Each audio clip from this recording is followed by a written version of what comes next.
محترم ناظرین السلام علیکم۔ میں ریلوے اسٹیشن پر چائے کا ڈھابہ چلاتا تھا۔ ایک بوڑھا شخص نوجوان لڑکی کے ساتھ ٹرین سے اترتا اور میرے ڈھابے پر چائے پیتا تھا۔ جاتے وقت کہتا، اگر میں مر جاؤں تو میری بیٹی کو اپنی بیٹی بنا لینا۔ میں حیران تھا، بوڑھا شخص بیٹی کے ساتھ رات کے وقت کیوں سفر کرتا ہے؟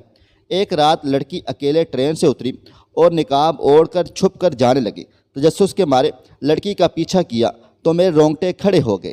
وہ لڑکی، میں ایک غریب آدمی تھا، ماں باپ بچپن میں ہی فوت ہو گئے تھے تو مجھے میرے چچا نے پالا پوسا۔ چچا کے مرنے کے بعد چچی نے مجھے گھر سے باہر نکال دیا اور میں مختلف جگہ پر کام کرتا رہا۔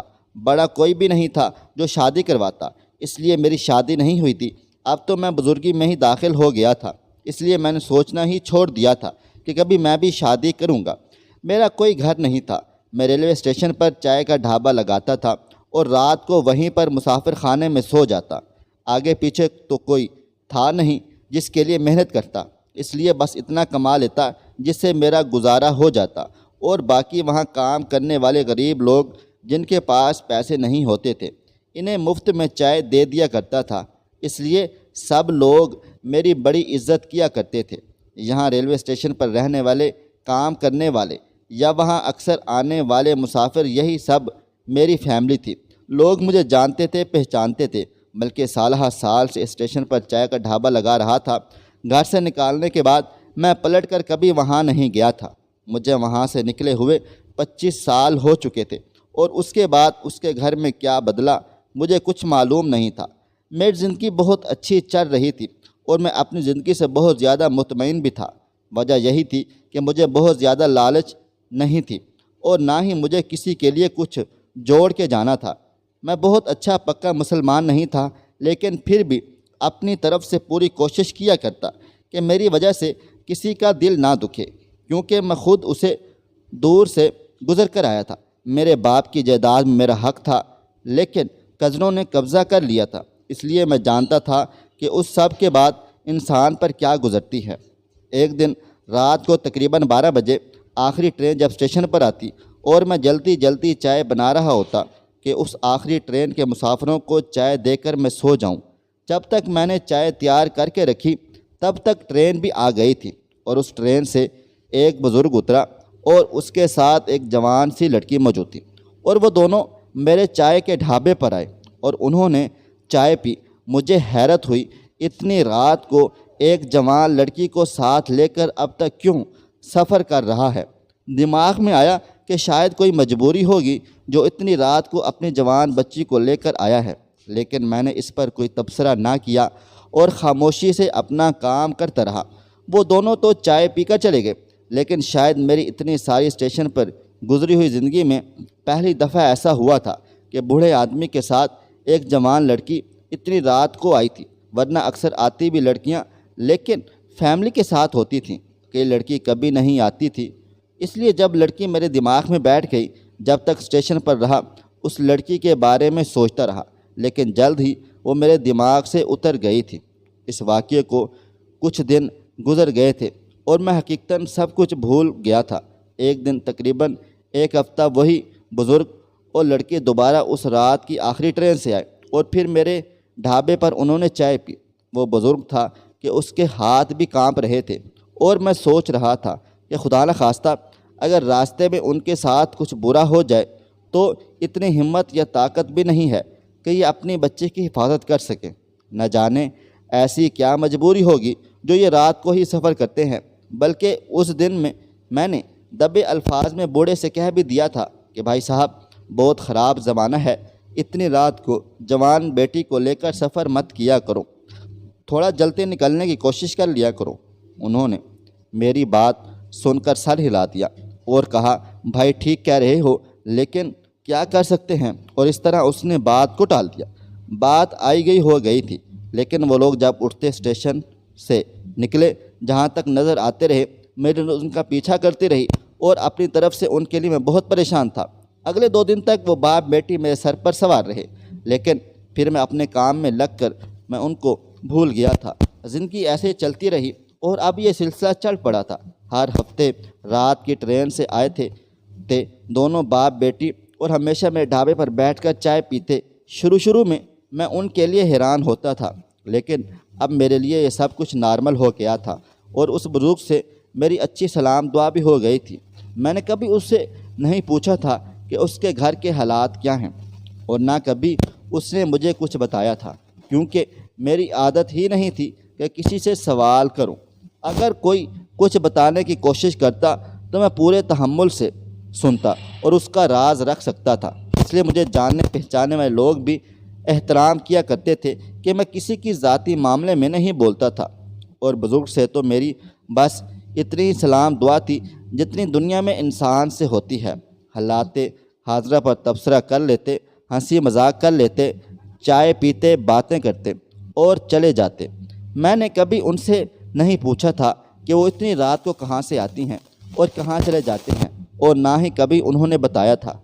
تقریباً ان کو 8 ماہ ہو چکے تھے، اور اب تو میں ان کی آمد کا شعوری یا لاشعوری طور پر منتظر رہتا تھا، کیونکہ سردی ہو یا گرمی ہو، یہاں تک کہ بارش بھی ہو رہی ہو، وہ لوگ میرے ڈھابے پر بیٹھ کر چائے ضرور پیتے، اور ان کے لیے ہمیشہ الگ سے چائے بنا کر رکھا کرتے تھے۔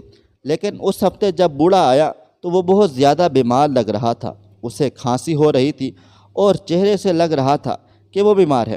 میں نے آپ سے پوچھا، بھائی صاحب خیریت تو ہے؟ اس نے کہا، میری طبیعت خراب ہے۔ میں نے کہا، سر طبیعت خراب تھی تو آرام کرنا چاہیے تھا، اتنی رات کے سفر میں کیوں کیا؟ تو انہوں نے کہا، بس مجبوری انسان کو کھا جاتی ہے۔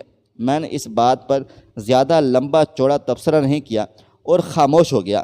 جب وہ اٹھ کر جانے لگا تو مجھے گلے مل کر کہنے لگا، بھائی ایک بات بولوں، مانو گے؟ میں نے کہا، حکم کریں۔ تو کہنے لگا، میں مر گیا تو میری بیٹی کو اپنی بیٹی بنا لینا۔ یہ بات اس نے میرے کان میں کہی، اپنی بیٹے کے سامنے نہیں۔ میں نے اس کا کندھا تھپتھپاتے ہوئے حوصلہ دیا کہ بھائی صاحب دل چھوٹا نہ کریں، اللہ بہتر کریں گے، آپ اپنا علاج کروائیں، سب بہتر ہو جائے گا۔ اور وہ مسکرا کر چلا گیا۔ مجھے لگا یہ بیماری کی وجہ سے ایسا سوچ رہا ہے، کوئی ایسی بات نہیں تھی، انسان بیماری میں ہی ایسا الٹا سیدھا سوچتا ہے، اس لیے میں نے اس کی بات کو زیادہ سیریس لیا ہی نہیں۔ لیکن اس سے اگلے ہفتے جب وہ بندہ آیا تو بہت زیادہ بیمار لگ رہا تھا، یہاں تک کہ اس کی بیٹی اسے سہارا دے کر چلا رہی تھی۔ لیکن بات وہی ہے، وہ پھر بھی اس حالت میں سفر کر رہا تھا۔ میں نے اسے دیکھا تو سارا کام چھوڑ کر بھاگا اور اسے سہارا دے کر بٹھایا۔ اس کا بخار بہت تیز تھا۔ میں نے اس کو چائے کے ساتھ گولی بھی دی اور اس کے ساتھ اپنے ایک جاننے والے رشکے والے کو بلایا اور کہا، یہ جانا چاہتے ہیں انہیں چھوڑ کر آؤ۔ وہ میرا دوست اور اعتماد کا بندہ تھا، تو سہارا دے کر میں نے ان صاحب کو رکشے میں بٹھا دیا اور بچی سے کہا، ان کا خیال رکھنا۔ اس سے زیادہ میں ان کے لیے کچھ بھی نہیں کر سکتا تھا۔ لیکن جب میں رکشے میں بیٹھا رہا تو اس نے میرا ہاتھ پکڑ کر کہا، میری بات یاد ہے نا، اس پر ضرور سوچنا۔ میں نے کہا، آپ اپنا خیال رکھیں، باقی اللہ تعالیٰ بہتر کریں گے۔ اس سے اگلا ہفتہ میں ان کا انتظار کرتا رہا، لیکن وہ دونوں باپ بیٹی نہیں آئے۔ مجھے اندر ہی اندر ان دونوں کی فکر ہو رہی تھی کہ شاید اس کا باپ زیادہ بیمار ہو گیا ہو، اس لیے وہ نہیں آئے۔ کتنے مہینوں سے وہ آ رہے تھے اور مجھے ان کی عادت ہو گئی تھی۔ اب میں چاہتا تھا کہ وہ آئیں اور میں ان سے پوچھوں کہ وہ ٹھیک بھی ہیں یا نہیں، لیکن ٹرین اسٹیشن پر روک کر چلی گئی۔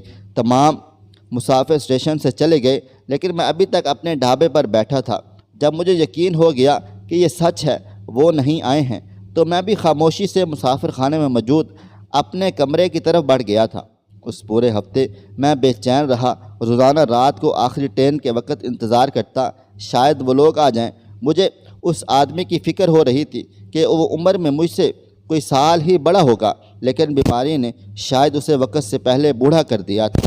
مجھے اس طرح کوئی فکر نہ تھی، اس لیے میں زیادہ بوڑھا نہیں لگتا تھا، اور اس کی فکر تھی، کیونکہ اگر اس کی بچی کا کوئی اور ہوتا تو اتنی بڑی بات مجھے کیوں کہتا کہ میرے بعد اس میری بچی کو اپنی بیٹی بنا لینا۔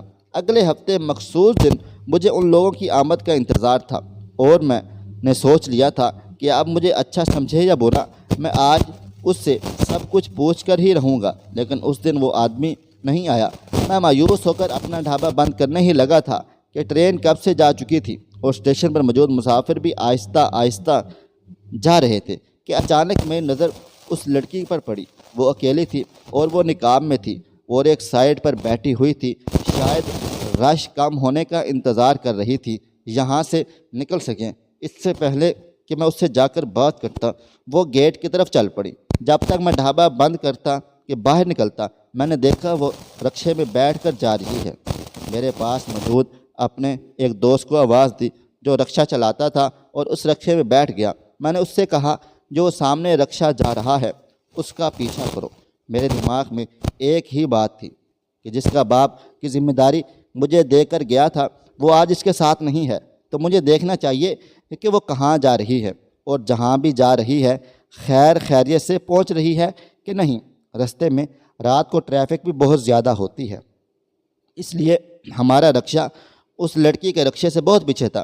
میں نے دیکھا کہ ایک چوک پر وہ لڑکی اس رکشے سے اتری تھی، لیکن جب تک ہم اس چوک پر پہنچے رکشہ بہت آگے جا چکا تھا۔ وہ لڑکی مجھے ایک گلی میں مڑتے ہوئے نظر آئی تھی۔ میں اس کے پیچھے بھاگا اور جب تک میں پہنچا مجھے لڑکی کہیں نظر نہیں آئی تھی، لیکن وہ سیدھی گلی میں جا رہی تھی، اس لیے میں ادھر ادھر ہی بھاگتا رہا ہوا نظر آیا، اور بھاگنے کی وجہ سے مجھے وہ لڑکی نظر آ گئی کیونکہ وہ اگلے روڈ سے وہ رکشے میں بیٹھ رہی تھی۔ مجھے انتہائی حیرت ہوئی کہ وہ رکشہ کیوں بدل رہی ہے۔ کیا اسے شک ہو گیا تھا کہ کوئی شخص اس کا پیچھا کر رہا ہے؟ لیکن جب تک وہ رکشے میں بیٹھتی مجھے بھی ایک رکشہ مل گیا تھا۔ اب تو میرا تجسس عروج پر تھا کہ ایسی کیا وجہ ہے کہ لڑکی رات کو اکیلے بھی جا رہی ہے اور پھر رکشے بدل رہی ہے، گلیوں میں گھومتے ہوئے جا رہی ہے، آخر وہ جا کہاں رہی ہے؟ خیر میں خاموشی سے اس کا پیچھا کرتا ہی رہا، اور پہلے تو میں صرف اس کی حفاظت کی غرض سے اس کے پیچھے جا رہا تھا، لیکن اب تو مجھے اس کے بارے میں تجسس بھی ہونے لگا تھا۔ اس لڑکی نے ایک جگہ رکشہ رکوایا اور اتر گئی، اور تیز تیز قدم اٹھاتے ہوئے ایک گلی میں گئی تھی۔ میں بھی پیچھے ہی تھا، اور مختلف گلیوں سے گزرتی ہوئی جہاں پر پہنچی اس جگہ کو دیکھ کر میرے پیروں کے نیچے سے زمین نکل گئی تھی۔ میں کبھی بھی سوچ نہیں سکتا تھا کہ وہ لڑکی اور یہاں، اور پھر کیا اس کا باپ بھی یہیں لے کر آتا ہوگا؟ ایسا تو نہیں ہو سکتا۔ کوئی باپ کیسے اپنی بیٹی کو ایسی جگہ لے کر آ سکتا ہے؟ تو پھر آخر وہ لڑکی یہ سب کیوں کر رہی ہے؟ میں اس جگہ قدم بھی نہیں رکھ سکتا تھا، اس لیے بس دور کھڑا دیکھتا رہا۔ وہ لڑکی تیزی سے چلتی ہوئی نظروں سے اوجھل ہو گئی تھی، لیکن اپنے پیچھے بہت سے سوال چھوڑ گئی، اور ان سوالوں کے جوابات تو اس بوڑھے کے پاس موجود تھے یا اس لڑکی کے پاس۔ میں اس وقت تو واپس آ گیا، بلکہ مجھ سے رکشے والے نے پوچھا، بھائی یہ سب کیا ہے؟ تم ایسے کسی لڑکی کا پیچھا کیوں کر رہے تھے؟ لیکن میں نے اس کی بات کو ٹال دیا۔ اگلا پورا ہفتہ میں نے شدید پریشانی میں، بے چینی میں گزارا۔ مجھے نہیں لگتا تھا کہ وہ لڑکی آئے گی، کیونکہ وہ جس جگہ جا چکی تھی وہاں سے واپسی کا کوئی رستہ نہیں تھا۔ جو کچھ میں دیکھ کر آیا تھا اس کے بعد مجھے نہیں لگتا تھا کہ وہ واپس آئے گی، لیکن پھر بھی مجھے اس مخصوص دن کا انتظار تھا جس دن وہ لوگ آیا کرتے تھے۔ اس دن آخری ٹرین جیسی اسٹیشن پر رکی، میں نے دیکھا لڑکی پھر سے اتری، اور اس نے میرے ڈھابے کا رخ نہیں کیا بلکہ سیدھی چلتی ہوئی باہر کو نکل گئی تھی۔ لیکن اس دفعہ میں نے اس کا پیچھے کرنے کی ہمت ہی نہیں کی، کیونکہ مجھے معلوم تھا کہ وہ کہاں جائے گی، لیکن اس کے ساتھ ہی میرے دماغ میں بہت سے سوال اٹھے کہ اگر وہ ایسی جگہ جا رہی ہے وہاں سے پلٹ کر کیسے آ رہی ہے؟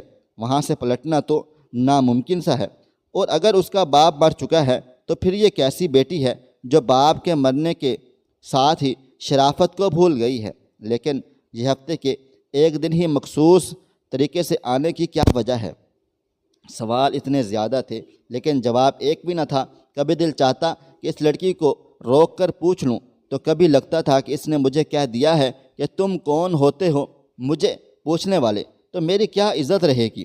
یہی بات میرے لبوں پر قفل بن کر لگ رہی تھی۔ اگلے ہفتے جب وہ لڑکی آئی تو تب تک میں فیصلہ کر چکا تھا کہ مجھے اس سے دو ٹوک بات کر ہی لینی چاہیے۔ اس لیے میں نے اسے آواز دی کہ بیٹا میری بات سننا۔ وہ آ کر ڈھابے میں بیٹھ گئی۔ میں نے اسے چائے کی پیالی پکڑائی اور پوچھا کہ تمہارے والد کیسے ہیں اور کہاں ہیں، اور وہ تمہارے ساتھ کیوں نہیں آ رہے؟ اس نے کہا وہ فوت ہو چکے ہیں۔ اس کی آنکھوں میں آنسو رواں ہو چکے تھے، اور باپ کے نام پر اس کی آنکھوں میں آنے والے آنسو بالکل مصنوعی نہ تھے۔ مجھے حیرت ہوئی کہ جب بیٹی اپنے باپ سے اتنا سچا پیار کر سکتی ہے کہ وہ باپ کے مرنے کے ساتھ ہی کیسے غلط راستے پر جا سکتی ہے۔ اس لیے میں نے اس کو چیک کرنے کے لیے کہا بیٹا ابھی آپ کو کہاں جانا ہے؟ میں آپ کو چھوڑ دیتا ہوں، رات کا وقت ہے، اکیلے جانا اچھی بات نہیں ہے۔ وہ پریشان نظر آنے لگی۔ اس نے کہا نہیں میں چلی جاؤں گی، وہ تو ویسے بھی جا رہی ہوں، مجھے کوئی مسئلہ نہیں ہے، آپ اپنا کام سنبھالے ہوئے ہیں۔ لیکن میں نے اس سے کہا نہیں، تمہارا باپ مجھے تمہاری ذمہ داری دے کر گیا تھا، اس نے مجھے کہا تھا اگر میں مر جاؤں تو اس کو اپنی بیٹی بنا لینا، میرا فرض ہے تمہاری حفاظت کروں۔ یہ بات سن کر وہ رونے لگ گئی۔ اس نے کہا باپ کی جگہ کوئی نہیں ہو سکتا، کبھی بھی نہیں ہو سکتا، اور آپ کو باپ کی جگہ مان تو لوں لیکن آپ میرے ساتھ نہیں جا سکتے، اس لیے مجھے اکیلے ہی جانے دیں، یہی اچھا ہے۔ یہ کہہ کر وہ چلی گئی، لیکن مجھے سوچوں کے بھنور میں چھوڑ گئی کہ آخر ایسی کیا وجہ ہے، کیوں بچی ایسی جگہ پر جاتی ہے، اور باپ کے نام پر اس کے لہجے میں جو حسرت تھی وہ مجھے اندر ہی اندر سے تڑپا گئی۔ لیکن مجھے سمجھ نہیں آ رہی تھی کہ ایک دفعہ تو دل کیا کہ میں زبردستی باپ کے حق سے اس سے پوچھ لوں یہ سب کیا ہے، لیکن اتنا حق نہیں رکھتا تھا۔ میں نے اس کے باپ سے مجھے زبانی کلامی کہا تھا کہ میری بیٹی کا خیال رکھنا، اس کو اپنی بیٹی بنا لینا، لیکن اس نے مجھے باپ کا درجہ نہیں دیا تھا، اس لیے میں اس پر کوئی حق نہیں رکھتا تھا، لیکن اس کے حق میں دعائے خیر کر سکتا تھا، اور وہ دل سے کر رہا تھا۔ کچھ بھی ہو کیسے بھی ہو بس میری بچے کی عزت سلامت رہے۔ میں ابھی اس کے بارے میں سوچ رہا تھا، وہ روتے ہوئے اور بھاگتے ہوئے واپس آئی۔ لڑکے اس کے پیچھے لگے ہوئے تھے اور وہ بھاگتی ہوئی میرے پیچھے آ کر چھپ گئی۔ بابا یہ لڑکے مجھے تنگ کر رہے ہیں۔ اس کے منہ سے یہ لفظ بابا مجھے بہت اچھا لگا۔ میں نے للکار کر اس کو کہا کہ کیا مسئلہ ہے، کیوں میری بیٹی کو تنگ کر رہے ہو؟ میری آواز سن کر ادھر کام کرتے ہوئے کچھ کلی بھی جمع ہو گئے۔ انہوں نے دیکھا کہ بندے بہت زیادہ ہو گئے ہیں تو وہ بھاگے۔ میں نے بچی کو بٹھایا، پانی پلایا اور اپنے دوست رکشے والے کو آواز دی۔ رکشے میں اس کے ساتھ بیٹھ گیا۔ میں نے کہا کہاں جانا ہے؟ اس نے جس چوک کا نام لیا، اس چوک میں اس نے پہلی دفعہ رکشے کو رکوایا تھا۔ جب رکشہ وہاں پہنچا تو اس نے کہا مجھے یہاں اتار دو۔ میں نے کہا میں آپ کو یہاں نہیں اترنے دوں گا، کیونکہ مجھے پتہ ہے آپ نے کہاں جانا ہے، تو میں حاضر ہوں۔ مجھے اچھے سے بتاؤ میرا بچہ، تم ان گلیوں میں کیوں جاتی ہو جہاں کے لوگوں کا نام بھی گاڑی سے لیا جاتا ہے؟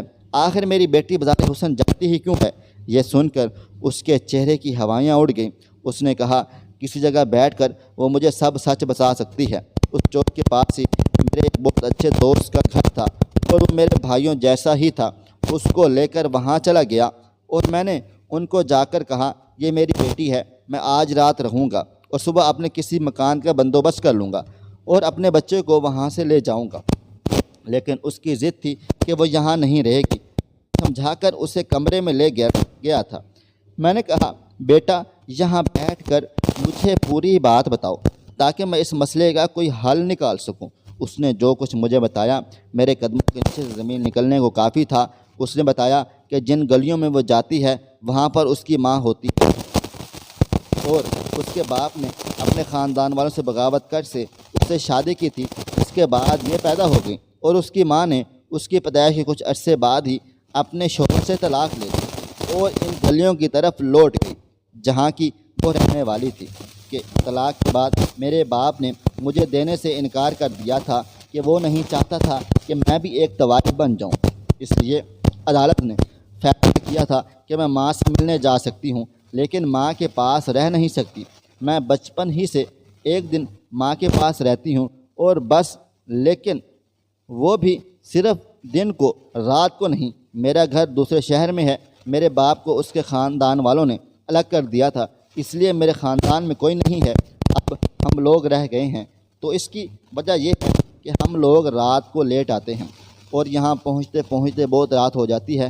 تب تک یہاں آنے والے افراد بھی اپنے گھروں کو لوٹ چکے ہوتے ہیں یا اندر بیٹھ کر عیش کر رہے ہوتے ہیں، اس لیے ہم باپ بیٹی کو کوئی نہیں دیکھ سکتا۔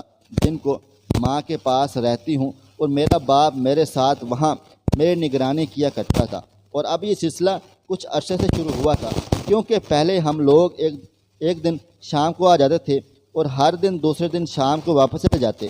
ایک رات اور ایک دن ماں کے پاس رہتی تھی، لیکن جب سے میں جوان ہوئی ہوں ان علاقوں میں جانے کی وجہ سے لوگ مجھ پر بھی فکرے کسنے شروع ہو گئے تھے اور مجھے بھی طوائفی سمجھنے لگے تھے۔ اس لیے اس کا حل میرے باپ نے یہ نکالا کہ ہم رات کے وقت آتے ہیں جب کوئی نہ دیکھے، اور واپسی ہمارے مغرب کے بعد ہوتی ہے، تب گلیوں میں کوئی نہیں ہوتا، اور تب ہم وہاں سے نکل جاتے ہیں اور اپنے شہر واپس چلے جاتے ہیں۔ پہلے تو 2 ہفتے باپ کی موت کی وجہ سے میں نہ آ سکی تھی، لیکن اب آئی ہوں۔ لیکن باپ کے ساتھ ہونے سے کی وجہ سے مجھے محسوس ہو رہا تھا میں غیر محفوظ ہوں۔ حالانکہ میری ماں نے مجھے کچھ نہیں کہا اور نہ ہی کسی اور نے کچھ کہا ہے، لیکن مجھے لگتا ہے کہ کسی وقت بھی میری ماں مجھے پکڑ کر کوٹھے پر بٹھا دے گی، کیونکہ اسے پتہ ہے کیا میرے پیچھے کوئی نہیں رہا۔ بس اتنی سی ہے میری کہانی۔ میں نے کہا، بیٹا شاید اس لیے تمہارا باپ مجھے کہہ رہا تھا کہ میں تمہیں اپنی بیٹی بنا لوں۔ اب اس کا ایک ہی حل ہے کہ میں تمہیں باقاعدگی سے قانونی طریقے سے اڈاپٹ کر لوں، اور جب میں اڈاپٹ کر لوں گا تو پھر وہ جو قانون کا ایک طریقہ کار ہے کہ تمہیں ماں کے پاس جانا ہے، ایک دن وہ سب ختم ہو جائے گا، کیونکہ تم اپنے حقیقی باپ کے پاس تو ہو ہی نہیں، اس لیے تم بدل جاؤ گی۔ بچے کو میری بات بہت اچھی لگی تھی۔ وہ خود بھی کوئی چھوٹی بچی نہ تھی، تقریباً کوئی 20-22 سال کی ہوگی۔ صبح ہوتے ہی اسے ساتھ لے کر عدالت میں گیا اور قانونی کارروائی کر کے میں نے اس کو اڈاپٹ کرا لیا اور اس کی ولدیت میں اپنا نام لکھوا دیا۔ وہاں سے واپسی پر اسٹیشن کے پاس ہی ایک چھوٹا سا کمرہ لے لیا اور وہاں اپنی بیٹی کو چھوڑا، لیکن وہ چاہتی تھی کہ وہ دوسرے شہر جا کر اپنا سامان وغیرہ لے آئے۔ اس لیے میں نے ڈھابہ بند کیا اور اپنی بیٹی کو ساتھ لے کر دوسرے شہر چلا گیا تھا۔ وہاں پر بھی ان کا کرائے کا گھر موجود تھا۔ جب میں اس گھر میں داخل ہوا اور میری بچی اپنی چیزیں اور اپنا سامان وغیرہ سمیٹ رہی تھی، تو میں ان کے باپ کے سامان میں مجھے پرانا البم ملا۔ میں اس وقت گزاری کے لیے بیٹھ کر دیکھنے لگا۔ میں جیسے جیسے دیکھتا جا رہا تھا مجھے لگ رہا تھا میرے کمرے کی چھت نیچے آتی جا رہی ہے، کیونکہ ان تصویروں میں بہت جگہ پر میں بھی موجود تھا اور میرا بچپن بھی ان تصویروں میں قید تھا۔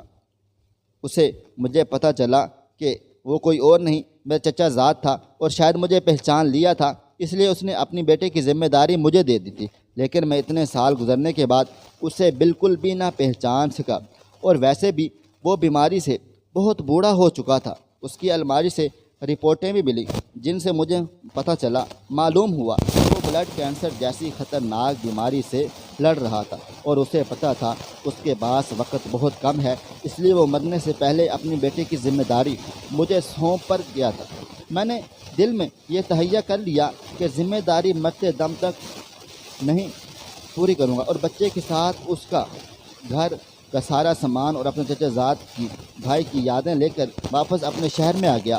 اور میں نے جس نے کبھی نہیں سوچا تھا کہ میرا بھی کوئی خاندان ہو سکتا ہے، آج وہ بھی ایک بیٹی والا تھا۔ ایک بیٹے کی ذمہ داری، اس کی پڑھائی کی، اس کی شادی کرنا، یہ ساری میری ذمہ داری تھی، اور میں خدا کا شکر ادا کر رہا تھا کہ خدا نے مجھے اس قابل کیا ہے کہ میں ایک بیٹے کی ذمہ داری اٹھا سکوں۔ خواہش صرف اتنی ہے کہ کچھ الفاظ لکھوں جس سے کوئی گمراہی کے راستے پہ جاتے جاتے رک جائے، اور نہ بھی رکے تو سوچ میں ضرور پڑ جائے۔ پیارے دوستو، اگر آپ کو آج کی کہانی پسند آئی ہو تو ویڈیو کو ضرور لائک کیجیے گا اور اپنے دوستوں کے ساتھ شیئر بھی کیجیے گا، اور ہاں، اگر آپ نے ابھی تک ہمارا چینل سبسکرائب نہیں کیا ہوا تو ضرور سبسکرائب کر لیں۔ ملتے ہیں کل ایک نئی اور دلچسپ کہانی کے ساتھ۔ اللہ حافظ۔